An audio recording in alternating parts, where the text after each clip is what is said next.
یہ ہے ان آیات کی تعبیر جس پر میں پہنچا ہوں، اور بہت پہلے پہنچ گیا تھا، لیکن چونکہ اکثر مفسرین نے یہ بات نہیں لکھی ہے تو میں جھجکتا رہا، لیکن بعد میں مجھے معلوم ہوا کہ مولانا انور شاہ کاشمیری رحمۃ اللہ علیہ کی رائے یہی ہے، تو مجھے اعتماد ہو گیا، اور پھر مجھے اس کا ذکر جو ہے یہ تفسیر کبیر میں امام راضی کے ہاں بھی مل گیا کہ متقدمین کے ہاں یہ رائے موجود تھی کہ پہلی دو آیتیں جو ہیں اس روزے سے متعلق یہ رمضان کے روزے سے متعلق نہیں ہیں، بلکہ وہ تین ہر مہینے کی 13، 14 اور 15 ایام 20 کے روزے حضور نے بعد بھی رکھے ہیں نفلاً، لیکن شروع میں یہ 3 روزے رکھنے کا حکم دیا گیا تھا۔ پہلی 2 آیتیں اس 6 آیتوں پر مشتمل رکوع، اور یہ ایک عجیب مقام ہے۔ قرآن مجید کے احکام بہت دفعہ ہے، نماز کے احکام قرآن میں بہت دفعہ ہیں، کہیں وضو کا ہے، کہیں تیمم کا ہے، کہیں اور نماز خوف کا ہے، مختلف جگہوں پر، لیکن صوم کی عبادت پر یہ 6 آیات کامل ہیں، مکمل ہیں، اس کی حکمت، اس کی غرض و غایت، اس کے احکام سب کے سب اس میں آ گئے۔ اب پہلی 2 آیتیں کون سی ہیں؟ یا ایھا الذین آمنوا کتب علیکم الصیام کما کتب علی الذین من قبلکم لعلکم تتقون، اے ایمان والو تم پر بھی فرض کیا گیا روزہ رکھنا جیسے کہ فرض کیا گیا تھا تم سے پہلوں پر، تاکہ تمہارے اندر تقویٰ پیدا ہو جائے۔ وہ جنگ کے لیے کرواتے تھے گھوڑوں کو تیار، تمہیں تقویٰ کے لیے اپنے آپ کو تیار کرنا ہے، بھوک کو قابو میں رکھ سکو، شہوت کو قابو میں رکھ سکو، پیاس کو برداشت کر سکو۔ اللہ کی راہ میں جنگ کے لیے تمہیں نکلنا ہوگا، اس میں بھوک بھی آئے گی، پیاس بھی آئے گی، اپنے آپ کو تیار کرو جہاد کے لیے۔ اور یہ بات واضح ہو جائے گی، اگلے رکوع سے قتال کی بحث شروع ہو جائے گی۔ روزے کی یہ گفتگو ہو رہی ہے تمہیداً قتال کے لیے، جیسے گھوڑوں کو تیار کیا جاتا تھا، صوم رکھوایا جاتا تھا قتال کے لیے۔ ایام معدودات، گنتی کے چند دن ہیں، یہ گویا کہ ثبوت ہے اس کا کہ یہ 2-3 دن سے زیادہ، معدود جو ہے وہ عربی زبان میں 9 سے زیادہ نہیں ہو سکتا۔ معدودہ جب آئے گا، ایام معدودات، یہ جمع جو ہے جمع قلت کہلاتی ہے، معدودات، معدودہ بڑی سے بڑی رقم ہو سکتی ہے، لیکن معدودات جمع قلت ہے، گنتی کے چند روز ہیں۔ فمن کان منکم مریضا، ان میں بھی یہ رعایت ہے کہ جو تم میں سے بیمار ہو، او علی سفر، یا سفر پر ہو، فعدۃ من ایام اخر، تو وہ تعداد پوری کر لے دوسرے دنوں میں۔ وعلی الذین یطیقونہ، اور جو اس کی طاقت رکھتے ہوں، فدیۃ طعام مسکین، وہ فدیہ دیں، ایک مسکین کا کھانا کھلانا۔ ان آیات کی تفسیر میں جیسا کہ میں نے عرض کیا مفسرین کے بہت سے اقوال ہیں، اب میں اس کی بحث میں نہیں جا سکتا، جو میں نے اپنے مطالعے کے بعد رائے قائم کی ہے میں صرف وہی بیان کر رہا ہوں کہ اس وقت، اور یہ امام راضی کے الفاظ ہیں کہ یہ فرضیت علی التعیین نہیں تھی بلکہ علی التخییر تھی۔ فرض تو ہے روزہ، لیکن اس کا بدل بھی دیا جا رہا ہے، اگر تم نہیں رکھنا چاہتے تو تم ایک مسکین کو کھانا کھلا دو۔ تو گویا کہ تدریجاً انہیں لانا تھا، چونکہ اس بات کے وہ پہلے سے عادی نہیں تھے۔ فمن تطوع خیرا فهو خیر اللہ، اور جو اپنی جی سے، اپنی مرضی سے خیر کرنا چاہے تو اس کے لیے خیر ہے، روزہ بھی رکھے اور مسکین کو کھانا بھی کھلائے، دونوں کام کرے، تو اس میں کوئی رکاوٹ تو نہیں، اس کے لیے بہتر ہوگا۔ وَأَن تَصُومُوا، اور دیکھو اگر روزہ رکھو، خیر لکم ان کنتم تعلمون، یہ تمہارے لیے بہتر ہے اگر تم جانو۔ اب یہاں بھی ایک طرح کی رعایت کا انداز ہے۔ اب آ رہی ہیں 2 آیتیں جو خاص رمضان کے روزے سے متعلق ہیں، حکمت اور غرض و غایت۔ پھر ایک آیت طویل آئے گی احکام، اور پھر ایک آیت آئے گی لٹمس ٹیسٹ۔ یہ 6 آیتیں۔ شہر رمضان الذی انزل فیہ القرآن، رمضان کا مہینہ وہ ہے جس میں قرآن نازل کیا گیا۔ ھدی للناس وبینات من الھدی والفرقان، لوگوں کے لیے ہدایت، اور ہدایت کے بھی روشن بینات باتیں، والفرقان، اور حق و باطل میں فرق کر دینے والی چیز۔ فمن شہد منکم الشہر، تو جو کوئی بھی پائے اس مہینے کو، یا جو شخص بھی مقیم ہو اس مہینے میں، مسافر نہ ہو، فلیصم، اس پر لازم ہے کہ روزہ رکھے۔ اب وہ وجوب علی التخییر ختم ہو گیا، اب وجوب علی التعیین، اب یہ لازم ہے، یہ رکھنا ہے۔ ایک رعایت باقی رکھی، ومن کان مریضا او علی سفر فعدۃ من ایام اخر، جو بیمار ہے یا یہ کہ سفر پر ہے وہ تعداد پوری کر لے دوسرے دنوں میں۔ یرید اللہ بکم الیسر ولا یرید بکم العسر، اللہ تمہارے ساتھ آسانی چاہتا ہے، سختی نہیں چاہتا. یہ لوگ اپنے اوپر سختیاں جھیلتے ہیں. شدید جو ہے سفر کے اندر بھی روزہ رکھے ہوئے ہیں، حالانکہ یہاں اجازت دی ہوئی ہے. یہ بلکہ حضور نے ایک مرتبہ ایک سفر میں کافی سرزنش کی. کچھ ایک جہاد اور قتال پہ نکلے تھے، لیکن کچھ لوگوں نے اس سفر میں بھی روزہ رکھ لیا. نتیجہ یہ ہوا کہ سفر کے بعد جہاں منزل میں اب جا کر خیمے لگانے تھے وہ نڈھال ہو کر گر گئے. جن لوگوں کا روزہ نہیں تھا انہوں نے پھر وہ خیمے لگائے، منزل کا کام کیا. تو حضور نے فرمایا کہ لیس من البر الصیام فی السفر، روزے رمضان اس میں سفر میں روزہ رکھنا کوئی نیکی کا کام نہیں ہے. لیکن ہمارا تصور اور ہے. 105 بخار چڑھا ہوا ہے، روزہ نہیں کھولوں گا میں، روزہ تو میں نے رکھا ہوا ہے، یا روزہ تو میں نہیں چھوڑوں گا. حالانکہ جہاں رعایت اللہ کی ہے اس رعایت سے فائدہ نہ اٹھانا ایک طرح کا کفران نعمت ہے. وَلِتُكْمِلُوا الْعِدَّةَ، لیکن تمہیں عدت اور تعداد اب پوری کرنی ہوگی. وہ جو تھی ایک رعایت کہ فدیہ دے کر فارغ ہو جاؤ، وہ نہیں ہے. وَلِتُكَبِّرُوا اللَّهَ عَلَىٰ مَا هَدَاكُمْ، اور تاکہ تم تکبیر کرو اللہ کی اس پر کہ جو اس نے ہدایت تمہیں عطا فرمائی. وَلَعَلَّكُمْ تَشْكُرُونَ، اور تاکہ تم شکر کر سکو اس نعمت عظمیٰ کا جو قرآن حکیم کی شکل میں تمہیں دی گئی ہے.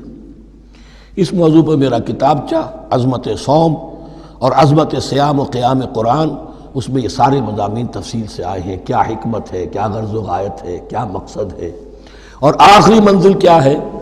وَإِذَا سَأَلَكَ عِبَادِي عَنِّي فَإِنِّي قَرِيبٌ. مطلوب تو یہ ہے کہ تمہارا جو یہ جسم حیوانی ہے یہ کچھ کمزور پڑے، روح ربانی جو تم میں پھونکی گئی ہے اسے تقویت حاصل ہو. دن میں روزہ رکھو، اس حیوانی وجود کو ذرا کمزور کرو، دباؤ اس کے تقاضوں کو. رات کو کھڑے ہو جاؤ، اللہ کا کلام سنو اور پڑھو تاکہ تمہاری روح کی آبیاری ہو، اس پر حیات، آب حیات کا ترشح ہو. نتیجہ کیا نکلے گا؟ تمہارے اپنے اندر سے ایک پیاس ابھرے گی. وَإِذَا سَأَلَكَ عِبَادِي عَنِّي فَإِنِّي قَرِيبٌ، تقرب الی اللہ کا جذبہ پیدا ہوگا. وَإِذَا سَأَلَكَ عِبَادِي عَنِّي فَإِنِّي قَرِيبٌ أُجِيبُ دَعْوَةَ الدَّاعِ إِذَا دَعَانِ فَلْيَسْتَجِيبُوا لِي وَلْيُؤْمِنُوا بِي لَعَلَّهُمْ يَرْشُدُونَ. أُحِلَّ لَكُمْ لَيْلَةَ الصِّيَامِ الرَّفَثُ إِلَىٰ نِسَائِكُمْ. اب یہ ہے احکام کی آیت، بڑی طویل ہے. چونکہ یہود کے ہاں شریعت میں روزہ جو ہے شروع ہو جاتا تھا شام کو ہی، اور رات بھی روزے میں شامل تھی، تو تعلق زن و شو بھی نہیں ہو سکتا، اور کوئی سحری وحری کا تصور نہیں تھا. جیسے ہی سوئے رات شروع، روزہ شروع، اب اگلے دن تک غروب آفتاب تک روزہ رہے گا. ہمارے ہاں روزے میں نرمی کی گئی ہے. ایک تو یہ کہ رات کو اس سے خارج کر دیا، روزہ دن کا ہے، اور رات کے وقت تعلق زن و شو بھی ہے، کھانا پینا بھی ہے. جو پابندیاں روزے کی ہیں وہ سب اٹھ گئی. لیکن ہو یہ رہا تھا کہ لوگ سمجھ رہے تھے کہ شاید وہی جو احکام ہیں یہود کے ہاں شاید وہی ہمارے ہاں بھی ہیں. اس لیے وہ ایسا بھی ہوتا تھا اپنے جذبات میں بیویوں سے مقاربت کرتے تھے، لیکن دل میں سمجھتے تھے کہ ہم نے غلط کام کیا ہے.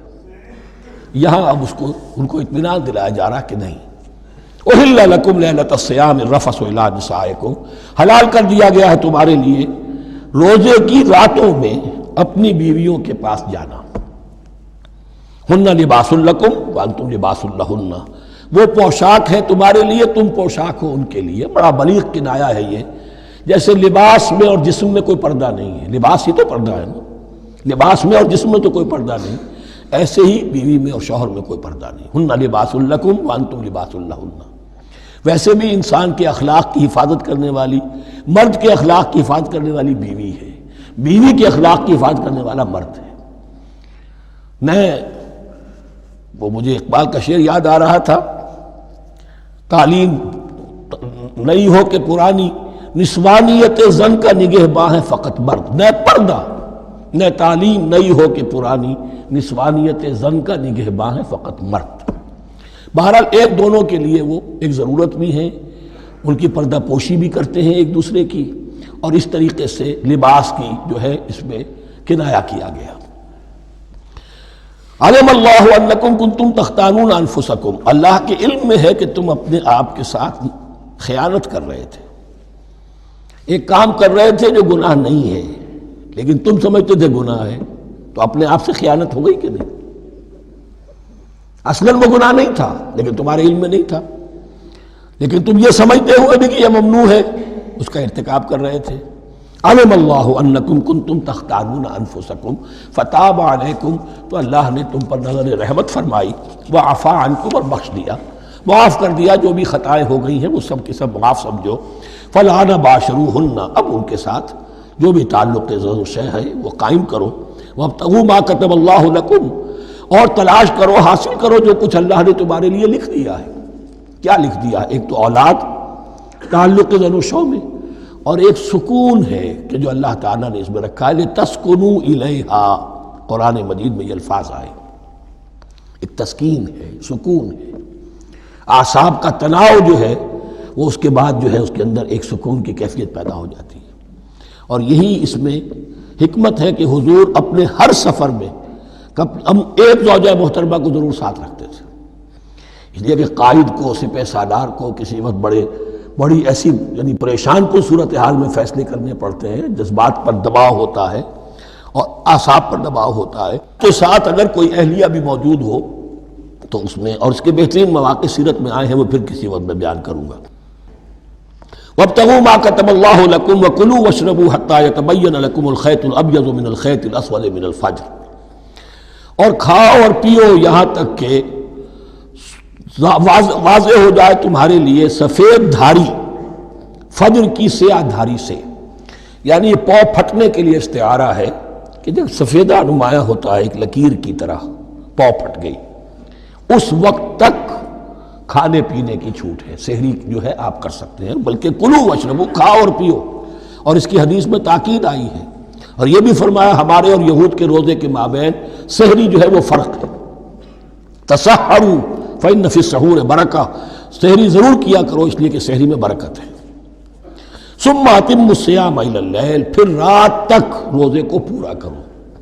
اب رات تک میں اکثر فقہا کے نزدیک غروب آفتاب مراد ہے، اہل تشیع اس سے ذرا آگے جاتے ہیں کہ رات کا لفظ آیا ہے تو ذرا اور غروب آفتاب پر چند منٹ گزر جائے، لیکن ہمارے اہل سنت کے ہاں غروب آفتاب جو ہے وہی گویا کہ یہ اس کی غایت ہے۔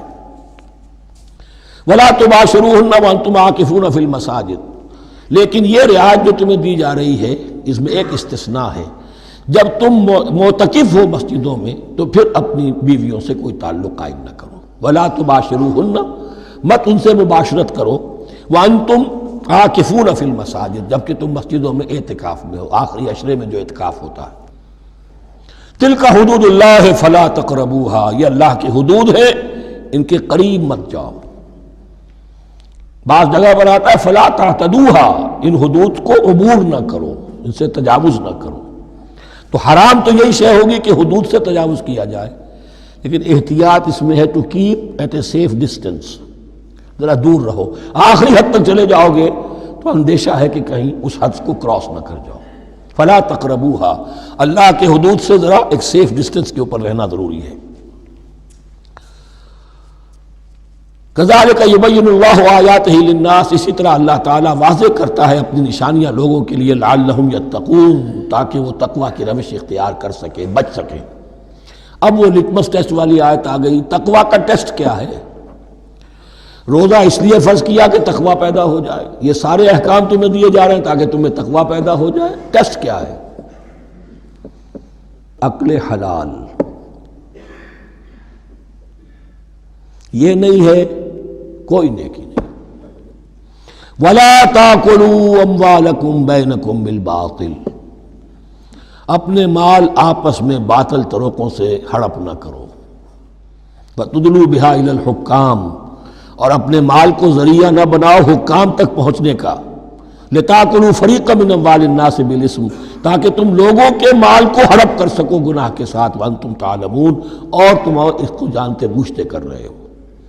جو شخص اس معیار سے تو اس سے باز آ گیا وہ ہے متقی، یہ لسٹ پر ٹیسٹ ہے، ورنہ نمازوں کی تعداد، روزوں کی تعداد اور حرام کھانا تو تقوی نہیں۔ یہ میں حیران ہوتا ہوں کہ اب اس پر کبھی غور نہیں کیا ہے لوگوں نے کہ یہ آیت کہاں سے آ گئی درمیان میں۔ روزے کے احکام اور اس کے بعد قتال کے احکام بھی شروع ہوں گے، حج کے احکام شروع ہوں گے، یہ بیچ میں آیت۔